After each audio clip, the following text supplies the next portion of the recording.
আছি আমি রাসেল। আশা করছি আপনারা সবাই ভালো আছেন, ভালোর দলে আছেন। আজ 31 ডিসেম্বর 2024। বিদায় নিচ্ছে আরও একটি বছর। আসছে নতুন একটি বছর আমাদের মাঝে। যে বছরটি বিদায় নিচ্ছে সেই বছরটির জন্য আমার সবসময়ই মন খারাপ হয়, কারণ এই বছরটি জুড়ে আছে কত স্মৃতি, কত পাওয়া, কত না পাওয়া। আমরা বিদায় জানাতে চাই খুব চমৎকারভাবে 2024কে। এই বছরটি আমাদের সবার জন্য অনেক গুরুত্বপূর্ণ, অনেক ঘটনাবহুল। আমরা এই বছরে স্বপ্ন দেখেছি, সেই স্বপ্নগুলো যেন পূরণ করতে পারি 2025-এ। সেই প্রত্যাশা থাকবে, সেই প্রার্থনা থাকবে পরম করুণাময়ের কাছে। সেই সাথে আমরা সবাই আপনাদের আমন্ত্রণ জানাতে চাই আমাদের আজকের এই স্পেশাল এপিসোডে। আশা করছি প্রথম থেকে শেষ পর্যন্ত আমাদের সঙ্গে থাকবেন।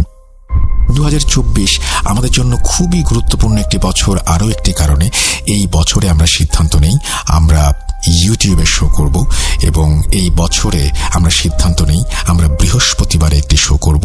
এই বছরে আমরা সিদ্ধান্ত নেই আমরা মঙ্গলবারেও অতিথিদেরকে আমন্ত্রণ জানিয়ে সরাসরি তাদের কাছ থেকে ঘটনা শুনব, এবং আপনারা সবাই শুনবেন সেটা।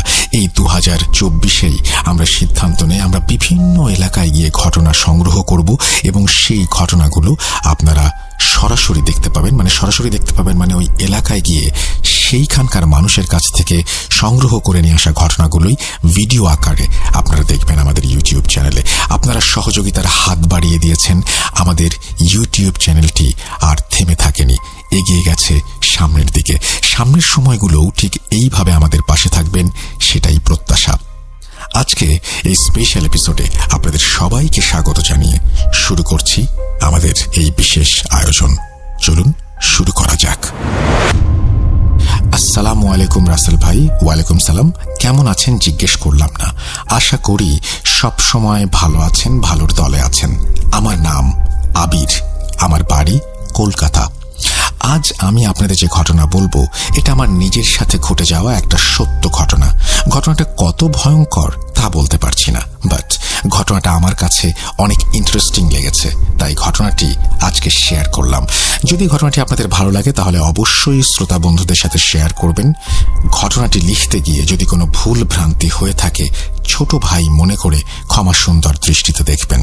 চলুন বেশি কথা না বলে ঘটনাতে যাওয়া যাক। সেবার তুই সত্যি ভূত দেখেছিলি? হ্যাঁ, বিশ্বাস কর, সত্যি। তোকে মন গড়া কথা বলে আমার কি লাভ বলতো? বেশ, বুঝলাম। শুনি সেইবারের কথা। যদি গাঁজাখড়ি হয়েছে মার খাবি কিন্তু। বলে আমার বন্ধু শাকিল একটা চেয়ার টেনে এনে বসল। শাকিল আমার ছোটবেলার বন্ধু। ছোটবেলা বলতে একদম সেই নার্সারি থেকেই আমাদের যাবতীয় ঘটনা রটনা অভিজ্ঞতা সব ওর জানা। সবকিছু বিশ্বাস করলেও ভূতে ঠিক ওর বিশ্বাস ছিল না। আমার জীবনে কিছু বিরল অভিজ্ঞতা শুনে ও নাক সিটকে বলে, থাক আর মিথ্যে বলতে হবে না, অনেক গল্প শুনিয়েছিস। অগত্যা আমিও চুপ হয়ে যাই। আমার অভিজ্ঞতার কথা একমাত্র আমিই জানি, তাই ওকে জোর করে বিশ্বাস করাই না। আমি কি এক দরকারে আমার বাড়িতে এসেছি। আমার বাড়ি আসার পর মুহূর্তেই উঠল ভীষণ ঝড়, আর সাথে কারেন্ট চলে গেল। এমন অবস্থায় শাকিল বলল, ধুর, দেখলি তো কি অবস্থা, আর ভালো লাগে না। আসার পথে মেঘও ছিল না, ধুর, ছাতাও আনিনি। আমি বললাম, ঠিক আছে, একটু থেকে যা, আমি বরং মুড়ি মাখছি, তেল চানাচুর আছে, সাথে 1 কাপ গরম চা, কি বলিস? বাহ, জমে যাবে। সাথে তোর ওই বানানো ভূতের গল্প বলিস, সময়টা বেশ ভালোই কাটবে। আমি কয়েক মুহূর্ত ওর চোখের দিকে তাকিয়ে থাকার পর একটা নিঃশ্বাস ফেলে রান্নাঘরের উদ্দেশ্যে চলে গেলাম। প্রায় মিনিট 20 পর সবকিছু তৈরি করে এনে আমি বসলাম বিছানায়, ও আমার সামনের চেয়ারে। কারেন্ট তখনও আসেনি, আর বৃষ্টির বেগ আরো কয়েক গুণ বৃদ্ধি হয়েছে। শাকিল মুড়ি খেয়ে চায়ের কাপে সশব্দে একটা চুমুক দিয়ে তাচ্ছিল্যের সুরে বলল, বল বল, শুনি। বলে ফেল, যদি একটু ভয় টয় লাগে, গা শিরশির করে, কারেন্ট এসে গেলে আর হবে না। ওর এই ব্যঙ্গাত্মক কথায় অবশ্য কোনো প্রতিবাদ আমি করিনি। আমি চায়ের কাপে একটা চুমুক দিয়ে বলতে শুরু করলাম,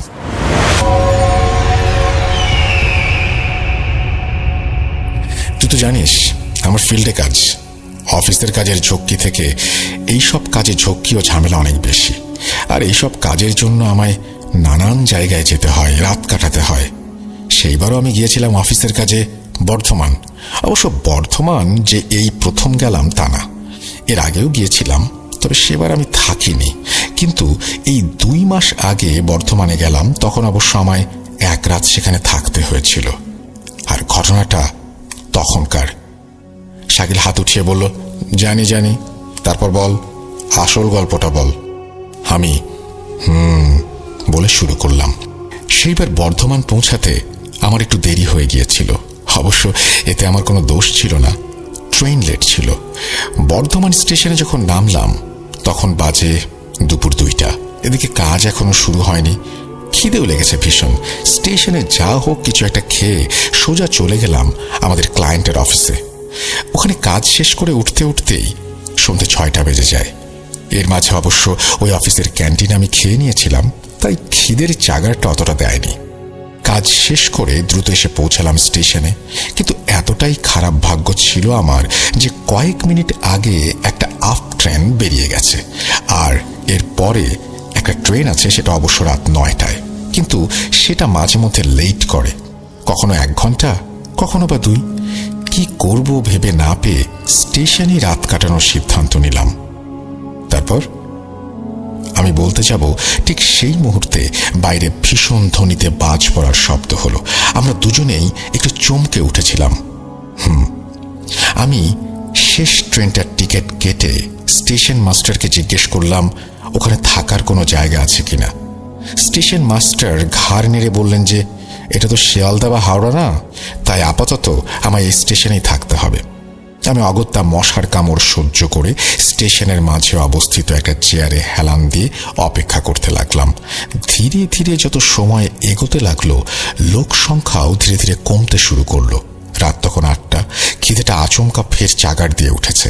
স্টেশনের আশেপাশে খাবারের দোকান আছে, তাই সেগুলো বন্ধ হয়ে যাওয়ার পূর্বে আমি চট করে গিয়ে রাতের জন্য রুটি আর তরকারি নিয়ে এলাম, আর একটা বিস্কিটের প্যাকেট। ভেবেছিলাম ট্রেনে উঠে খাবো। রাত 9টা বাজলো, ট্রেন আসার কোনো সংবাদ শোনা গেল না। এদিকে আমি একাকী স্টেশনে বসে প্রহর গুনতে লাগলাম। 10টা বাজলো, কিন্তু তখনও ট্রেন আসার কোনো সংবাদ পেলাম না। অতঃপর বাধ্য হয়ে আমি স্টেশন মাস্টারের ঘরের দিকে অগ্রসর হলাম। গিয়ে দেখি উনি একটা লম্বা বেঞ্চে চাদর পেতে শোয়ার তোড়জোড় করছেন। আমি গিয়ে ওনাকে ট্রেনের ব্যাপারে জিজ্ঞেস করতে উনি যা বললেন তাতে আমার সারা শরীর কয়েক সেকেন্ডের জন্য অবশ হয়ে গিয়েছিল। এই আপলাইনের ওভারহেড তার ছিঁড়ে গেছে, সেটা মেরামত করে ফের ট্রেন চালাতে হবে, কিন্তু সেটা কখন হবে তার কোনো ঠিক নেই। এই রাতে আমি পড়লাম বিরাট ঝামেলায়। কোথায় হোটেল, কোথায় রাত কাটাবো, সেই চিন্তাই বারবার মনের মধ্যে বাসা বাঁধতে লাগলো। স্টেশন থেকে বেরিয়ে একটু এগিয়ে গিয়ে দেখলাম সব দোকান বন্ধ। একটা খাবারের দোকান তার ঝাঁপ ফেলছে। আমি দৌড়ে গেলাম তার দিকে।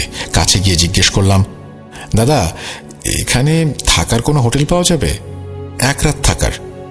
লোকটি পানের পিক রাস্তায় ফেলে বলল, হ্যাঁ পাওয়া যাবে না কেন, স্টেশনের ধারে যেটা আছে ওটা অনেকদিন আগেই বন্ধ হয়ে গেছে। এখান থেকে 2 কিলোমিটার পরে আপনি হোটেল পেয়ে যাবেন। রাত 11টা। আমি ঠিক কি করব কিছুতেই বুঝে উঠতে পারছিলাম না। স্টেশনে থাকবো নাকি 2 কিলোমিটার হেঁটে যাবো এই রাতে? চোরের উপদ্রব কেমন তাও তো জানি না। সত্যি বলতে একটু একটু ভয় করতে লাগলো আমার। স্টেশন ধীরে ধীরে জনমানব শূন্য হয়ে এলো। একটা গোটা স্টেশনে আমি ছাড়া আর কেউ নেই, কেউ না। অগত্যা উপায়ন্তর না পেয়ে আমি ওই বেঞ্চেই আমার ব্যাগকে বালিশের মতন করে মাথার দিকে রেখে একটা পাতলা চাদর গায়ে টেনে শুয়ে পড়লাম।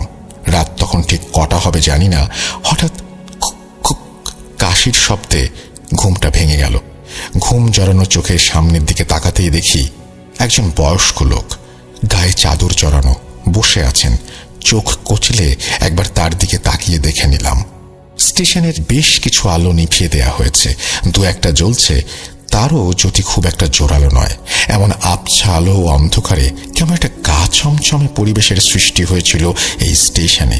আমি উঠে বসতেই আমার সামনে কিছুটা দূরে মাটিতে বসা লোকটিও নড়ে চড়ে উঠল। আমি ভ্রু কুঞ্চিত করে তাকালাম তার দিকে। সঙ্গে বিশেষ কিছু ছিল না ওর, একটা ছোট্ট নোংরা কাপড়ের ব্যাগ ছাড়া। মাটিতে একটা খবরের কাগজ পেতে বসেছে। আমি হাত ঘড়ির দিকে তাকিয়ে দেখে নেই রাত প্রায় 1টা ছুঁই ছুঁই। একটা বড় হাই তুলে উঠে বসলাম বেঞ্চে। ট্রেন তখনও আসেনি। সামনে বসা লোকটির প্রতি দৃষ্টি যেতেই কেন জানি না বারবার সন্দেহ হতে লাগলো। আমার সাথে অনেকগুলো টাকা ছিল, আর ভয় ছিল সেই টাকাগুলোর জন্যই। আমি মিনিট খানেক সন্দিহান চোখে তাকিয়ে রইলাম তার দিকে। আচমকাই সামনে বসা লোকটি খুক খুক করে কেশে ভাঙা ভাঙা অদ্ভুত গলায় বলল, বাবু কি কলকাতায় থাকেন নাকি? আমার সন্দেহ যেন ধীরে ধীরে বাড়তে শুরু করলো। আমি ব্যাগটা ভালো করে কোলের কাছে আঁকড়ে ধরে বললাম, হ্যাঁ। লোকটি তেমন একটু কেশে নিয়ে বলল, ও, আপনার ভয় নেই, আমি চোর নই, আপনার ওই ব্যাগ আমি চুরি করব না। লোকটির এই কথা শুনে আমি চমকে উঠলাম। লোকটি জানলো কি করে আমার মনের কথা? লোকটি ফিক করে হেসে বলল,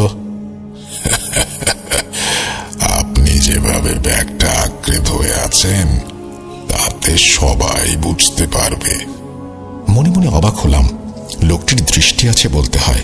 আমি জিজ্ঞেস করলাম, এই ট্রেন কখন আসবে বলতে পারেন? শুনলাম তো তার নাকি ছিঁড়ে গেছে, তা কাল ভোরের আগে তো আসাই নাই। কথাটা শুনেই আমার শিরদাঁড়া অবশ হয়ে এলো। সারা রাত আমায় এইভাবে একজন অচেনা লোকের সাথে ভয়ে ভয়ে কাটাতে হবে? সর্বনাশ। লোকটি ফের বলল, কাজের সূত্রে এসেছিলেন? আমি ঘাড় নাড়লাম। লোকটি বলল, ও, আমার নাম মদন, আমি এইখানেই থাকি। ঘরে বড্ড গরম, তাই স্টেশনে শুতে আসছি। লোকটির কথা শুনে আমি তো অবাক। বলে কি লোকটা? ঘরে গরম বলে স্টেশনে? এ তো বদ্ধ উন্মাদ।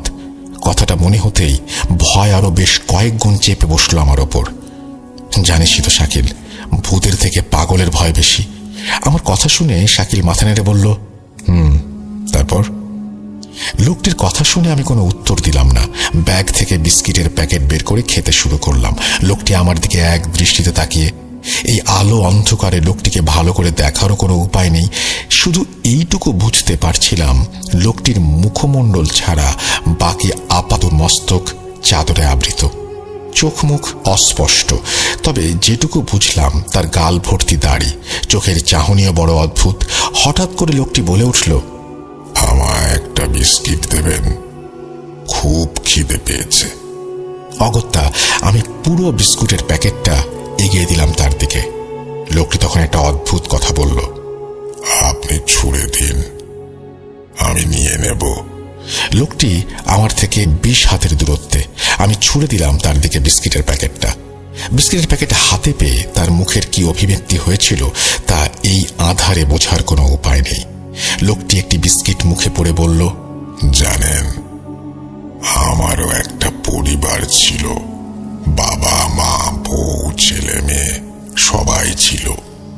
আমি বেঞ্চে হেলান দিয়ে ব্যাগটা পাশে রেখে লোকটির কথা প্রসঙ্গে বললাম, ছিল বলছেন কেন? কারণ তারা আর কেউ বেঁচে নেই। লোকটির কথা শুনে আমার বেশ খারাপ লাগলো। আমি বললাম, হো, খুব দুঃখিত, ওনারা মারা গেলেন কিভাবে? সে অনেক কথা, আপনি শুনবেন? আমি ভেবে দেখলাম ট্রেন আসতে অনেক দেরি, আর টাকা ভর্তি ব্যাগকে কিছুতেই চোখের আড়াল করা যাবে না। তাই সময় কাটানোর একটা মোক্ষম উপায়। আমি বললাম, শুনবো। লোকটি একটু কেশে বলতে শুরু করলো, আমি আগে চাকরির সূত্রে কলকাতা থাকতাম সপরিবারে। তারপর হঠাৎই আমার চাকরিটা চলে যায়। অনেক খোঁজার চেষ্টা করি চাকরি, কিন্তু কলকাতার মতন বড় শহরগুলোতে আমার চাকরি কোনোভাবেই যেন জোগাড় হচ্ছিল না। আধুনিকতার ছোঁয়ায় আমাদের মতন সেকেলে লোকগুলো যেন কোম্পানির জন্য একটা আস্ত আবর্জনায় পরিণত হতে শুরু করেছিল। আমার সাথে অনেক লোকের চাকরি চলে যায়। প্রায় মাস তিনেক অনেক চেষ্টা করার পরেও যখন কিছুই জোটাতে পারলাম না, তখন এক প্রকার বাধ্য হয়েই ফিরে এলাম এই গ্রামের বাড়িতে। এই বাড়িতে অবশ্য বাবা মা আগে থেকেই থাকতেন।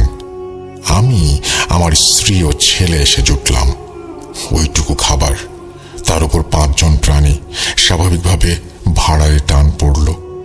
বেরিয়ে পড়লাম মজদুরি করতে। সারাদিন চড়া রোদে খেটে বাড়িতে ঢুকতাম তখন শরীরে আর কিছু অবশিষ্ট থাকতো না। এভাবেই কাটতে লাগলো দিন। দিন দিন যেন মাথাটাও গরম হতে শুরু করলো। একটু কিছুতেই হঠাৎ হঠাৎ রেগে যেতাম। শরীরের কষ্ট লাঘবের জন্য মদ্যপান শুরু করলাম। শেষে এমন অবস্থা হলো যে লোকে মজদুরের বদলে মাতাল বলেই বেশি চিনত আমায়। এইটুকু বলে লোকটি থামল। তারপর গোটা দুয়েক বিস্কিট মুখে পুড়ে দিল, চিবিয়ে জল খেয়ে ফের বলতে শুরু করলো। আমি এই ফাঁকে হাতের ঘড়িটি দেখে নিলাম। রাত 3টা বাজে। লোকটি বলল, এইভাবে কেটে গেল কয়েক মাস, কয়েক বছর। হঠাৎই একদিন কি যে হলো, বাড়িতে ফিরে কি একটা কথায় সবার সাথে আমার ঝগড়া হয়ে গেল। আমার মাথা গেল আগুন হয়ে। দিকবিদিক জ্ঞান শূন্য হয়ে বাড়িতে থাকা একটা চপার নিয়ে আমি এক ধারে সবার গলা কেটে দিলাম। ফিনকি দিয়ে রক্ত বেরোতে শুরু করলো। হুফ, কি রক্ত, কি রক্ত! ঘরের মেঝে দালান ভেসে যেতে লাগলো রক্তে। আমি পাথরের মতো দাঁড়িয়ে দেখতে লাগলাম। চোখের কোণে এক চিলতে হাসি। লোকটির শেষ কথাগুলো শুনে আমি অনুভব করলাম আমার শির দাঁড়াটা যেন শিরশির করে উঠছে। সারা শরীর দিয়ে নেমে গেল মুহূর্তের মধ্যে ঠান্ডা কনকনে রক্তের স্রোত। ভয়ে আমার গলা শুকিয়ে ওঠার জোগাড়। আমি আর ওখানে বসে থাকতে পারছিলাম না। লোকটি বলে চলল, তারপর খুনগুলো করে আমার খুব একটা দুঃখ হয়নি, আবার আনন্দও পাইনি। ঠিক কি যে অনুভূতি হয়েছিল বলে বোঝানো যাবে না। অতঃপর লাশগুলোকে আমারই বাড়ির নিচে মাটিতে পুঁতে দিই। আর সেই দিন থেকেই বাড়িতে কিছুতেই ঘুমাতে পারি না, বুঝলেন? বড্ড গরম লাগে আমার। মনে হয় কেউ সারা শরীরে আগুন লাগিয়ে দিচ্ছে। উফ, অসহ্য যন্ত্রণা। আমি ভয়ে মনে মনে যা সূরা জানি পড়তে লাগলাম। এখন বদ্ধ উন্মাদের পাল্লায় পড়লাম আমি। সারা শরীর আমার কাঁপছে, পা দুটো যেন ভারী হয়ে আসছে, অবশ হয়ে আসছে। মনে এই আতঙ্ক গ্রাস করলো, আমি হাঁটতে পারবো তো? বুকের ভেতরের হৃৎপিণ্ডটাও ব্যাকুল হয়ে উঠেছে। আমি কোনো রকমে ঢোক গিললাম। ঠিক সেই মুহূর্তেই কান ফাটানো একটা আওয়াজ আমাকে প্রায় চমকে দিল। আর একটু হলেই বোধহয় আমার আত্মারাম খাঁচা ছেড়ে পালাতো। ট্রেনের ঘোষণা হচ্ছে, আপ শিয়ালদা স্টেশন আসছে আর 10 মিনিটে। বুকের মধ্যে যেন হঠাৎ করে জীবনী শক্তি খুঁজে পেলাম আমি। বেঞ্চ ছেড়ে উঠতে যেতেই লোকটি বলল, জানেন, এই কষ্ট আর সহ্য করতে পারি না। তাই একদিন আমি বাড়ির ওই সিলিংয়ে গামছা বেঁধে ঝুলে পড়লাম। খুব কষ্ট হয়েছিল প্রথমে, একটু কাঁপুনি এসেছিল, কিন্তু বিশ্বাস করুন কয়েক সেকেন্ড পরেই এক অপার শান্তি, এক শান্তি এসে জড়িয়ে নিল আমায়। আমার মুখ ততক্ষণে হাঁ হয়ে গিয়েছে। আমার ব্যাগটা হাত থেকে সশব্দে খসে পড়ে গেছে। আমি হাঁ করে তাকিয়ে আছি সেই আপাদ মস্তক ঢাকা ছায়ার দিকে। লোকটি কি মজা করছে? বুকের ধড়ফড়ানি ক্রমেই বেড়ে যাচ্ছিল আমার। নিঃশ্বাস নিতেও যেন কষ্ট হচ্ছিল। তারপর হঠাৎ করেই মাথা ঘুরে পড়ে গেলাম মাটিতে। তারপরের ঘটনা কিছুতেই মনে নেই। জ্ঞান যখন ফিরল তখন আমি রেলের পুলিশের অফিসে শুয়ে। একজন লোক আমার মুখে জল ছিটিয়ে দিচ্ছে। জ্ঞান ফিরতেই ধর মরিয়ে উঠে বসলাম। পাশে বসা লোকটিকে চিনতে অসুবিধা হলো না আমার। এই যে সেই স্টেশন মাস্টার। আমার জ্ঞান ফিরে আসতে দেখে উনি বললেন, যাক, এই যাত্রায় বেঁচে গেছেন। ওনার কথা শুনে আমি স্তম্ভিত হয়ে যাই। তার মানে আবার কি? ঘুমের ঘোরে আপনি তো মশাই ট্রেন লাইন ধরে হাঁটছিলেন, আর সেই সময় আপ লাইনে ট্রেন আসছিল। ভাগ্যিস আমি আগে ভাগে দেখতে পেয়েছিলাম, নইলে। কথা নেই আমার মুখে। আমি যেন বোবা হয়ে গিয়েছিলাম। কেবল কষ্ট করে একটা কথা জিজ্ঞেস করলাম কোনো মতে, আচ্ছা, ওখানে আর কোনো লোক ছিল কি? লোক কই? কেউ না, পুরো স্টেশন ফাঁকা, আপনি ছাড়া কেউ ছিল না। আমি কাঁপা কাঁপা গলায় বললাম, তাহলে সে কে ছিল? স্টেশন মাস্টার অবাক হয়ে প্রশ্ন করলেন, কে? সেই লোক যে আমার সামনেই বসেছিল, নিজের নাম বলেছিল মদন। স্টেশন মাস্টার ভ্রু কুঁচকে তাকালেন আমার দিকে, তারপর অদ্ভুত একটা কথা বললেন। আপনার কি মাথায় প্রবলেম আছে? কি সব আবল তাবল বকছেন? আপনি ছাড়া কেউই ছিল না। আমি কথা বাড়াইনি। তার পরদিন সকালেই ট্রেন ধরে কলকাতা ফিরি। আমার কথা শেষ হওয়ার সাথে সাথেই তীব্র শব্দে ফের একটা বাজ পড়ল, আর সাথে সাথেই জানালার পাল্লাগুলো দমকা হাওয়ায় সশব্দে খুলে গেল। সেই পাল্লা খুলে গিয়েছিল না কেউ খুলে দিয়েছিল বলতে পারি না। এবং শাকিল আর আমি প্রচণ্ড ভয় পেয়ে অবাক হয়ে দুজন দুজনের মুখের দিকে তাকাই। এর কিছুক্ষণ পরে কারেন্ট চলে আসে, তারপর আস্তে আস্তে সব স্বাভাবিক হয়ে যায়। তবে কারেন্ট আসার পরে শাকিলের মুখ চোখ দেখি ও আমার মতোই প্রচণ্ড ভয় পেয়েছে। শাকিল অবশ্য কারেন্ট আসার পরেও বেশ অনেকক্ষণ বাড়িতে থাকে। তারপর একসাথে খাওয়া দাওয়া করে ও বাড়ি চলে যায়। রাসেল ভাই, এই ছিল আমার জীবনে ঘটে যাওয়া একটা সত্য ঘটনা। কতটা গুছিয়ে লিখতে পেরেছি জানি না। যাই হোক, ঘটনাটি ভালো লাগলে অবশ্যই শ্রোতা বন্ধুদের সাথে শেয়ার করবেন। আর হ্যাঁ, আপনাকে অনেক অনেক ধন্যবাদ কষ্ট করে ঘটনাটি পড়ার জন্য। আর শ্রোতা বন্ধুদের জানাই ধন্যবাদ এত কষ্ট করে ধৈর্য ধরে শোনার জন্য। আর বেশি কথা বলবো না, আজকের মতো বিদায়। আবারও দেখা হবে অন্য কোনো এপিসোডে। আসসালামু আলাইকুম। নাম আবির মণ্ডল, বাড়ি কলকাতা, ওয়েস্ট বেঙ্গল। এরপরে তিনি তার মোবাইল নাম্বার শেয়ার করেছেন। থ্যাংক ইউ ভেরি মাচ আবির, আপনার ঘটনা শেয়ার করার জন্য। এবং আপনার মাধ্যমে ওয়েস্ট বেঙ্গল এবং কলকাতার যত আমাদের লিসেনার রয়েছে সবাইকে ধন্যবাদ জানাতে চাই। এবং বছরের শেষ দিনটিতে আপনাদের এই অনন্য উপহার গ্রহণ করলাম সাদরে। Thank you very much. এভাবেই সাথে থাকবেন, পাশে থাকবেন। আমরা চলে যাব আমাদের পরবর্তী ঘটনায়।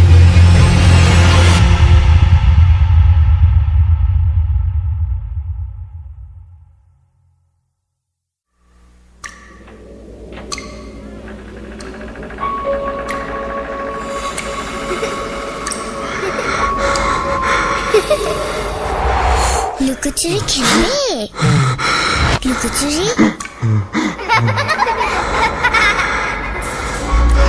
তুমি লুকাও, আমি ঠিকই তোমাকে খুঁজে পাবো।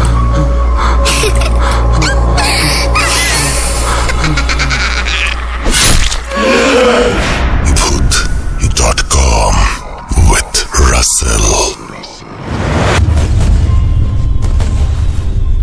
Welcome back. আপনাদের সবাইকে স্বাগত জানাচ্ছি আমি রাসেল।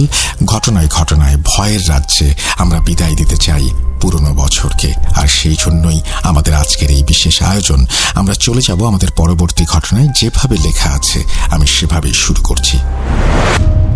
আসসালামু আলাইকুম প্রিয় রাসেল ভাইয়া ও সকল লিসেনার্স, এবং আপনাদের প্রতি জানাই ভালোবাসা। আমি নাহিদ আশরান। কথা বেশি বাড়াতে চাই না, তাই সরাসরি ঘটনায় চলে যেতে চাই। ও হ্যাঁ, ঘটনার শুরুতে বলে রাখি, এই ঘটনার দুইটি অংশ হবে। অংশ এক।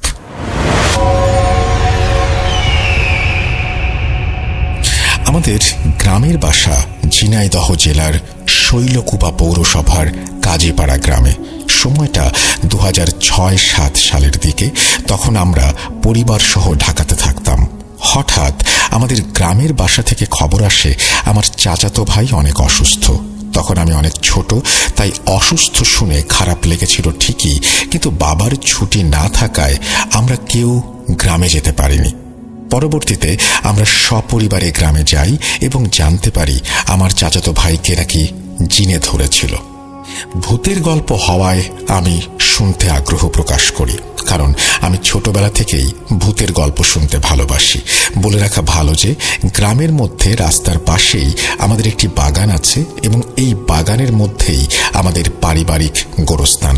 আগে আমাদের এই বাগানের সামনে দিয়ে আসতেও মানুষ কেমন যেন ভয় পেত, সেটা আমরা পরবর্তীতে জানতে পারি। সেখানে একটি কবরের পাশেই একটি আতা গাছ ছিল। একদিন দুপুরের দিকে আমার দুই চাচাতো ভাই রাকিব ও হারুন সহ হারুন ভাইয়ের বড় বোন রোকসানা আপু ছিল। তারা তিনজন মিলে ওই আতা গাছ থেকে আতা পাড়তে যায়। ছোটবেলা থেকে হারুন ভাই অনেক বেশি চঞ্চল প্রকৃতির থাকায় সে গাছে ওঠে এবং বাকি দুইজন গাছের নিচে দাঁড়িয়ে থাকে। হারুন ভাই যখন আতা পাড়ছিল তখন হঠাৎ খেয়াল করে দেখেন একদম চিকন দুইটি ডালে দুইটি মহিলা তাদের অনেক লম্বা চুল ছেড়ে বসে আছে এবং তাদের দিকে তাকিয়ে হাসছে। সে এটা দেখে ভয়ে এক লাফে গাছ থেকে নেমে দৌড় দিয়ে বাসায় চলে আসে। তার এই অস্বাভাবিক দৌড় দেখে বাকি দুইজন দৌড় দিয়ে বাসায় চলে আসে। বাসায় আসার পর হারুন ভাই আর তখন কাউকে কিছু বলেননি, কিন্তু ওই দিন বিকেলের দিকে বা সন্ধ্যার একটু আগে ভাইয়ের শরীরে অনেক জ্বর চলে আসে এবং তার শরীর এতটাই গরম ছিল গায়ে নাকি হাত দেয়া যাচ্ছিল না। সেদিন রাতে হারুন ভাই কিছু উল্টাপাল্টা কথা বলতে থাকে। কথাগুলো ছিল এমন, মা দেখো আকাশে মাইক্রোবাস, মোটরসাইকেল, প্লেন সব একসাথে উড়ে যাচ্ছে। এরপর আমার চাচির কাছে সে খাবার চায়। আমার চাচি তাকে ডাল দিয়ে ভাত দেয় এবং সে নাকি তখন অনেক রেগে উচ্চস্বরে বলছিল, আমি তোর কাছে খাবার চেয়েছি আর তুই কিনা আমাকে পোকামাকড় আর পানি খেতে দিলি। তখন সবাই মনে করে অনেক বেশি জ্বর, তাই সে এমন উল্টাপাল্টা বকছে। পরদিন সকাল হতে না হতেই হঠাৎ ঘুম থেকে উঠেই অনেক জোরে দৌড় দেয় এবং বাসার পাশে একটি পুকুরে লাফ দেয়। আমার এক চাচা দেখে ফেলায়, তাকে কোনো রকম সেখান থেকে তুলে নিয়ে আসা হয়। আমার দাদি অনেক নামাজি একজন মানুষ, তিনি এসব বুঝতেন এবং তিনি বললেন হারুন ভাইয়ের ওপরে জিনের আসর হয়েছে। তখন একটি হুজুরকে ডেকে নিয়ে আসা হয় এবং হুজুর অনেক কিছু করে জিনকে আনতে সক্ষম হন এবং তিনি জিজ্ঞেস করেন, তোমরা এই ছেলেটির এমনভাবে ক্ষতি কেন করছো আর ওর কাছে কেনই বা এসেছ? তখন তারা বলে, ও যখন আতা গাছে উঠে আতা পাড়ছিল তখন ওই দুইটা মহিলা জিনদের দেখে গাছ থেকে লাফ দেওয়ার সময় তারা যে ঢালটিতে বসেছিল সেটা ভেঙে যায়। এই জন্য জিন দুইটি হারুন ভাইকে মেরে ফেলতে চায়। পরে হুজুর অনেক চেষ্টা করে জিন দুইটাকে ভাইয়ের কাছ থেকে সরাতে পারে না, কিন্তু হারুন ভাইয়ের শারীরিক অবস্থা ক্রমশই খারাপ হয়ে যাচ্ছে। তখন আমার চাচিরা একটা বুড়ির খোঁজ জানতে পারে এবং সেখানে নিয়ে যায়। তাকে সবকিছু খুলে বলে এবং বুড়ি আমার ভাইকে দেখে বলে, আমি সব ঠিক করে দিতে পারবো, কিন্তু শাহী মসজিদে একটা খাসি জবাই দিতে হবে। বলে রাখি, আমাদের এলাকায় এই শাহী মসজিদটি অনেক প্রাচীন। এই মসজিদ জুড়েও রয়েছে অনেক ঘটনা। অনেকে এটাও বিশ্বাস করে সেখানে কিছু মানত করলে নাকি সেটা বিফলে যায় না, তাই প্রতিদিন দূর দূরান্ত থেকে মানুষ এখানে ছুটে আসে। তো এরপর ওই শর্তে আমার চাচা চাচি রাজি হন এবং বুড়িকে বলেন তাদের সন্তান যেন সুস্থ হয়ে যায়। বুড়ি বিভিন্ন চেষ্টা চালিয়ে আমার ভাইকে ঠিক করে এবং জিন দুইটি যেন তাদের কাছে কখনো না আসতে পারে সেই ব্যবস্থা করে। চাচাদের আর্থিক অবস্থা একটু খারাপ হয়ে যাওয়ায় খাসিটি দিতে একটু দেরি হচ্ছিল, কিন্তু তখন প্রায়শই চাচি স্বপ্নে সেই বুড়িটিকে দেখতেন আর বুড়ি বলতো, তুই এখনো খাসি দিসনি, তোর ছেলের কিন্তু অনেক বড় ক্ষতি হয়ে যাবে, তখন চাইলেও আর কিছু করতে পারবি না। এভাবে দুইবার স্বপ্নে আসার পর তারা খাসিটি নিয়ম অনুযায়ী জবাই দেয় এবং আলহামদুলিল্লাহ তারপর থেকে আর কোনো সমস্যা ওই ভাইয়ের সাথে ঘটেনি। অংশ 2। এবার আসি দ্বিতীয় ঘটনায়। আমার বয়স তখন 17 বছর। কালের পরিবর্তনে আমরা তখন গ্রামের বাসায় চলে আসি। আমাদের দাদার বাগানে অনেক গাছগাছালি আছে। তো আমাদের দাদা হঠাৎ একদিন সিদ্ধান্ত নেয় সেই আতা গাছটি কেটে বিক্রি করে ফেলবে এবং এই সিদ্ধান্ত সে একাই নেয়। পরে আমরা যখন সবাই জানতে পারি এবং আমরা তখন সবাই তাকে সেই গাছটি কাটতে বারণ করি, কিন্তু কে শোনে কার কথা। অবশেষে দাদা সবার কথা অমান্য করে গাছটি কেটে বিক্রি করে দেয়। কিছুদিন যাবৎ সবকিছু ঠিকঠাক ছিল। হঠাৎ আমরা জানতে পারলাম দাদার স্বপ্নে নাকি ওই দুইটা জিন এসেছে এবং তারা বলছে, তুই আমাদের থাকার জায়গা একদম নষ্ট করে ফেলেছিস, তোকে আমরা একেবারে মারব না, আস্তে আস্তে কষ্ট দিয়ে মারব। তার কিছুদিন পরই একদিন হালকা বৃষ্টি হয়, যাকে আমরা ছিটে ফোঁটা বৃষ্টি বলে থাকি। সেদিন দাদা আনুমানিক রাত 11টার দিকে হেঁটে হেঁটে বাজারে যাচ্ছিলেন। আমাদের গ্রামের মসজিদের সামনে যখন তিনি আসেন তখন লক্ষ্য করেন মসজিদের মধ্যে কয়েকজন পর্দাশীল নারী হেঁটে বেড়াচ্ছে এবং তার দিকে তাকিয়ে আছে। সেই ব্যাপারটা তিনি স্বাভাবিকভাবে নিয়েই আবার হাঁটতে থাকেন। কিছু দূর যাওয়ার পর রাস্তার ওপর একদম হালকা পানি জমে থাকে, সেখানে পা দেওয়া মাত্রই তিনি পড়ে যান এবং আশেপাশে যারা ছিল তারা ভেবেছিল হয়তো তিনি উঠে দাঁড়িয়ে যাবেন, কিন্তু কোনোভাবেই তিনি আর উঠতে পারছিলেন না।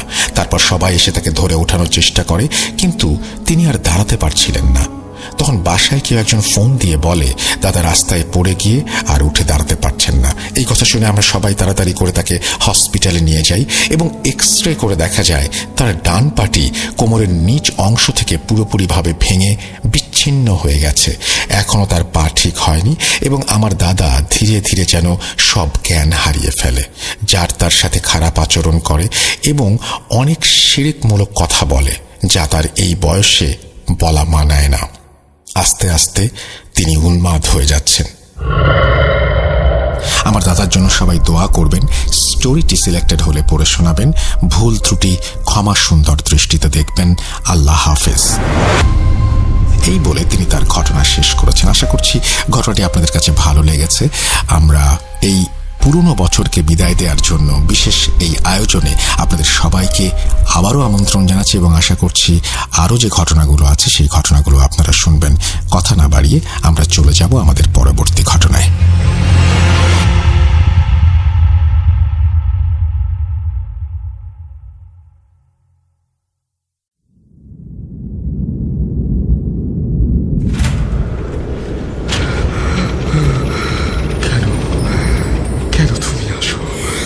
আমি শুধু তোমার সাথেই থাকতে চাই। কিভাবে সম্ভব? মৃতদের এই পৃথিবীতে থাকতে নেই। তুমি তুমি চলে যাও, চলে যাও, প্লিজ চলে যাও। সবটাই কি ইলুশন, নাকি অন্য জগতের কেউ কখনো হাজির হয়ে যায় চোখের পলকে? Bhoot.com with Russell। Welcome back. আপনাদের সবাইকে স্বাগত জানাচ্ছি। আমি রাসেল। আশা করছি আপনারা সবাই ভালো আছেন, ভালোর তলে আছেন। কোনো কথা না বাড়িয়ে আমি সরাসরি চলে যাচ্ছি ঘটনায়। আশা করছি এই ঘটনাটি আপনাদের ভালো লাগবে। যেভাবে লেখা আছে আমি সেভাবেই পড়ে শোনাচ্ছি। আসসালামু আলাইকুম রাসেল ভাই, আশা করি ভালো আছেন আর সকল শ্রোতারাও ভালো আছেন। আমি ভূত এফএমের অনেক বড় একজন ফ্যান। রিসেন্টলি জানতে পারলাম Bhoot.com এর বিষয়ে। আমার বাড়ি ময়মনসিংহের শেরপুর জেলার কোনো একটি উপজেলায়। ঘটনাটি ঘটে 2016 সালে আমার মামাতো ভাইয়ের বন্ধুর সাথে। এখানে ছদ্মনাম ব্যবহার করা হয়েছে। আমার ভাই যেভাবে আমাকে ঘটনাটি বলেছেন আমিও সেইভাবেই বলছি।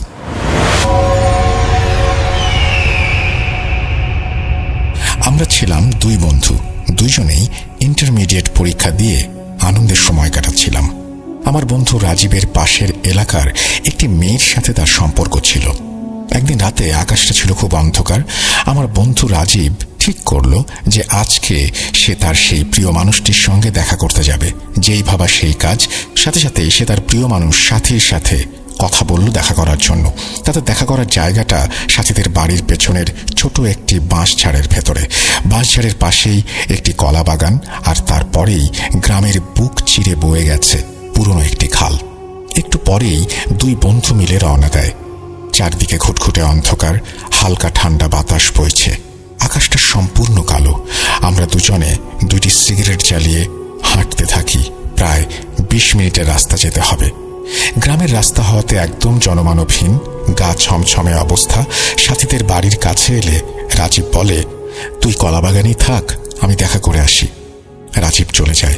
তখন ঠিক 11টা বাজে। তাকে বললাম 20 মিনিটের মধ্যেই চলে আসতে। রাজীব আমার কাছে তার মানিব্যাগটি রেখে তার সাথে থাকা ছোট টর্চ লাইটটি নিয়ে চলে যায়। সে চলে যাওয়ার পর আমি কলাবাগানে বসে সিগারেট জ্বালিয়ে টানতে থাকি। দেখতে দেখতে প্রায় 50 মিনিটেরও বেশি সময় হয়ে যায়। আমার সাথে থাকা ছোট বাটন ফোনটির টর্চ জ্বালিয়ে তাকে খুঁজতে যাই। গিয়ে যা দেখি তা দেখার জন্য আমি মোটেও প্রস্তুত ছিলাম না। রাজীব নিচে পড়ে আছে। দৌড়ে তাকে জড়িয়ে ধরলাম। সে জ্ঞান হারিয়ে পড়ে আছে, কোনো কথাই বলছে না। অনেক কষ্টে তার জ্ঞান ফিরল। কি করব বুঝতে পারছিলাম না। যেদিকে চোখ যায় সেদিকেই শুধু কালো ধুধু অন্ধকার। কারো সাহায্য পাবার আশাও ছিল না। অনেক কষ্টে তাকে ধরে কোনোভাবে বাসায় নিয়ে আসি। পরদিন তার জ্ঞান হারানোর সেই কাহিনী শুনে আমার শরীরও হিম হয়ে আসে। তার কথাটি ছিল এমন, আমি যখন বাঁশঝাড়ের ভেতরে গেলাম, গিয়েই দেখি সাথী দাঁড়িয়ে আছে। দেখে খুব খুশি হলাম। কাছে যেতেই বুঝতে পারলাম পাশ থেকেই কেমন একটা ভ্যাপসা গন্ধ আসছে। সাথীকে বললাম, চলো একটু ওইদিকে যাই। ঠিক তখনই সাথী আমার দিকে তাকালো। কালো আধারের মাঝে তার চোখ দুটো বেশ অন্যরকম লাগছিল। আমি সাথে সাথে তার দিকে ছোট টর্চ ধরতেই দেখি সাথী নয়, এই যে একটা অবয়ব।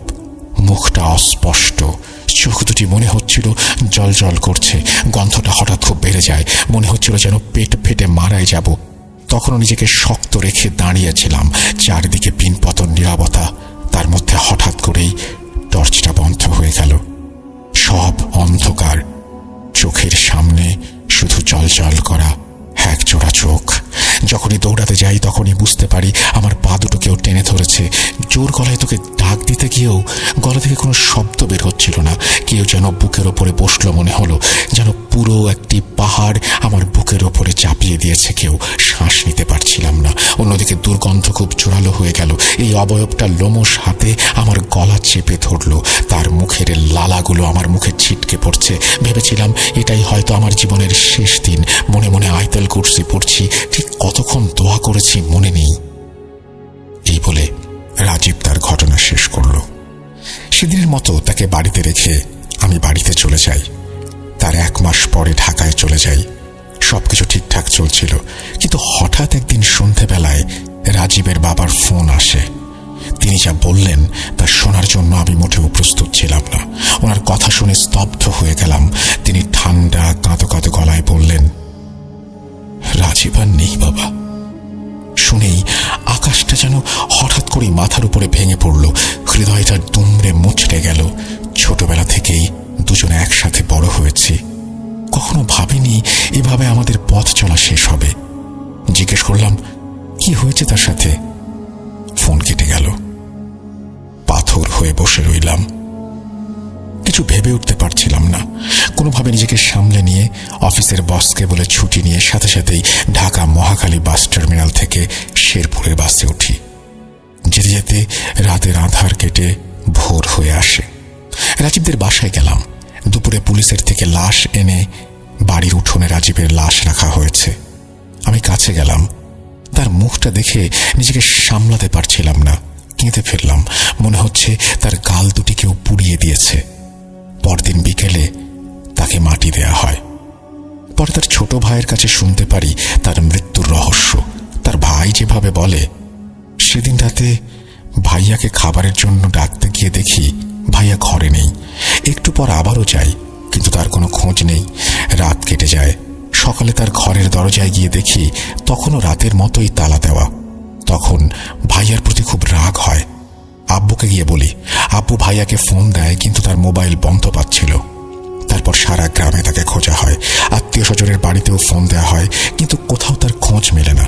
ততক্ষণে সারা গ্রামের মানুষ জেনে গিয়েছে। সব আত্মীয় স্বজনের বাড়িতে খোঁজ নেওয়া হচ্ছে। দেখতে দেখতে দুপুর গড়িয়ে বিকেল হয়ে গেল। তখন যেন অবস্থাটা আতঙ্কে রূপ নেয়। সন্ধ্যের আমার একটু আগে পশ্চিম দিক থেকে কেউ দৌড়িয়ে বাড়ির দিকে আসতে থাকে। কাছে আসার পর বুঝলাম সেটা পাশের এলাকার একজন ছেলে। তিনি বাড়ি এসেই বাবার সামনে গিয়ে হাঁপাতে হাঁপাতে বলতে লাগলেন, রাজীবের লাশ পশ্চিমের খালের কাদায় পাওয়া গেছে।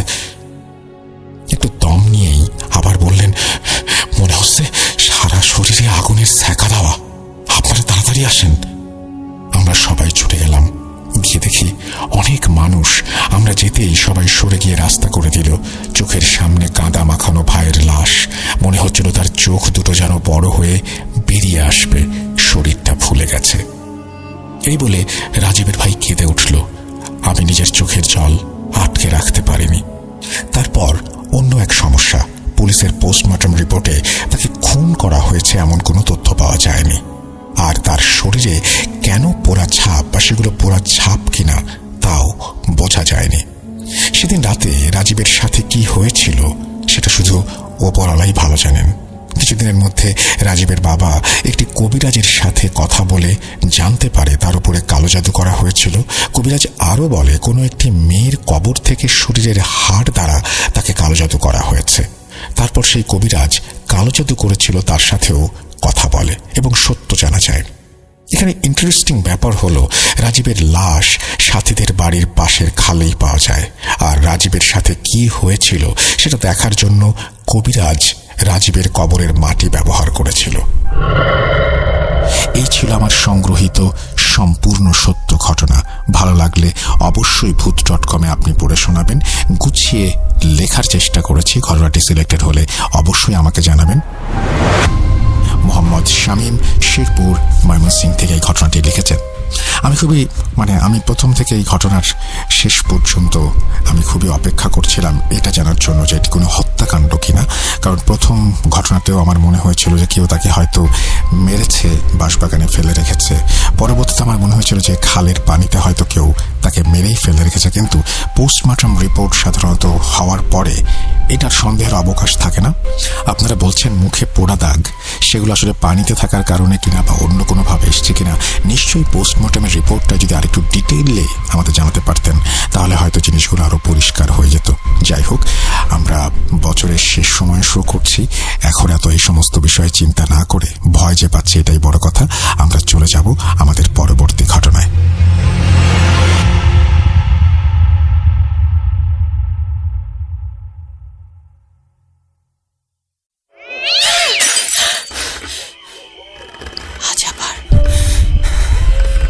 শুনতে পাচ্ছেন শব্দটা? ভয়ের আরেক নাম ভূত.com with Russell। Welcome back. আপনাদের সবাইকে স্বাগত জানাচ্ছি, আমি রাসেল। আশা করছি আপনারা সবাই ভালো আছেন, ভালোর দলে আছেন। আজকে 31 ডিসেম্বর এবং আমাদের বছরের শেষ দিন। আমরা আমাদের ভূত.com-এ একসাথে শুনছি এবং ভয়ের রাজ্যে হারিয়ে যাচ্ছি। ঘটনাগুলো শুনতে নিশ্চয়ই আমাদের সবারই ভালো লাগছে। যদি এতটুকু ভালো লাগে আমি নিজেকে ধন্য মনে করব। আমি আজকের এই এপিসোডটি শুরু করেছিলাম কলকাতার একটি ঘটনা দিয়ে। তারপরে বাংলাদেশের ঘটনায় এসেছি, আবারও বাংলাদেশের ঘটনায় এসেছি। এরপরে আমি এমন একটি ঘটনায় যাব যে ঘটনাটি এসছে ইউনাইটেড কিংডম থেকে। আমি সবসময় আপনাদের বলেছি যে পৃথিবীর বিভিন্ন জায়গা থেকে আমাদের ঘটনা আসে এবং তার মধ্যে ইউনাইটেড কিংডমও অন্যতম। এবং আমাদের পৃথিবী বিশ্ব জুড়ে আমাদের বাঙালিরা ছড়িয়ে আছেন এবং তারা তাদের সফলতা অর্জনের পথে এগিয়ে যাচ্ছেন। তেমনই একজনের পাঠানো একটি ঘটনা আমি পড়ে শোনাচ্ছি। পাঠিয়েছেন আশিক এবং তিনি পাঠিয়েছেন যেখান থেকে, সেটা হচ্ছে নর্থ হাইডল্যান্ড, ইউনাইটেড কিংডম। ঘটনাটি পড়ে শোনালে সবচেয়ে ভালো হয় যদি আমি স্টুডিওতে ভার্চুয়ালি ঘটনাটি বলতে পারবো। আসসালামু আলাইকুম। ওয়ালাইকুম সালাম। কেমন আছেন রাসেল ভাই? আশা করি ভালো আছেন। আমার নাম আশিক এবং আমি বর্তমানে যুক্তরাজ্যে বাস করছি। আমি পূর্বে একটি ঘটনা পাঠিয়েছি যার নাম ছিল রহিম কুড়ালি। ওই ঘটনাটি পড়ে শোনানোর জন্য অনেক ধন্যবাদ। আজকে যে ঘটনাটি বলতে যাচ্ছি সেটা লন্ডনে বসবাসরত আমার এক বন্ধু যার নাম মুশফিক, ওনার কাছ থেকে শোনা। তিনি আমাকে যেভাবে ঘটনাটি বলেছেন আমি সেভাবেই লেখার চেষ্টা করছি। আমি যখন ছোট ছিলাম তখন আমাদের বাড়িতে একটা বিয়ের অনুষ্ঠানে অনেকজন মানুষ আসেন। যারা এসেছিলেন বিয়ের দাওয়াতে তাদের মধ্যে ছিলেন আমার এক মামা। অনুষ্ঠান শেষ হয়ে গিয়েছিল সন্ধ্যার দিকে। তখন আমার মামার হঠাৎ করে প্রচণ্ড মাথা ব্যথা শুরু হয়। আমার মামা তখন সিদ্ধান্ত নেন যে আমাদের বাড়িতে রাতটা কাটাবেন। রাতে আমার মামা আমার সাথে ঘুমান আমার ঘরে। আমি স্বাভাবিকভাবেই ঘুমিয়ে যাই প্রতিদিনের মতো, কিন্তু মাঝরাতে কোনো একটা শব্দের কারণে উঠে যাই। উঠে আমি দেখতে পাই আমার মামার চোখ বন্ধ রেখেই হাসছেন আস্তে করে। হাসিটা তো অদ্ভুত, ভয়ঙ্কর।